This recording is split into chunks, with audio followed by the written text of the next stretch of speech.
wari mwiza kandi ntacyo watanze gukora Imana ikomeye amaraso y'igiciro yamenye kubw'ibyaha byawe umuntu wagiriwe si uko wari mwiza kandi ntacyo watanze itumba yashize imvura imaze gushika mu gihugu Beura amajwi n'umurugu tunyoni wumva impumuro nziza mu rurembo rw'iwacu tuzongera kwibuka isi n'imiruho yaduteye izibagirana tuzongera kwibuka isi n'imiruho yaduteye izibagirana itumba irashize imvura imaze gushika mu gihugu Beura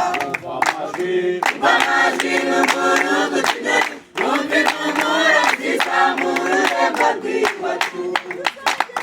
tuzongera kwibuka isi n'imiruho yaduteye izibagirana tuzongera kwibuka isi n'imiruho yaduteye izibagirana tuzongera kwitwina mu kundi kandi n'igihugu cyawe kikitwa mwihare tuzitwimvumakazi kandi n'igihugu cyawe kikitwa Beura tuzongera kwitwina mu kundi kandi n'igihugu cyawe kikitwa mwihare tuzitwimvumakazi kandi n'igihugu cyawe kikitwa Beura itumba irashize imvura imaze gushika mu gihugu Beura amajwi n'umurugu tunyoni wumva impumuro nziza mu rurembo rw'iwacu tuzongera kwibuka isi n'imiruho yaduteye izibagirana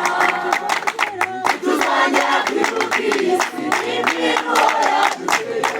izibagirana itumba rirashize imvura imaze gushika mu gihugu Beura amajwi n'umurugu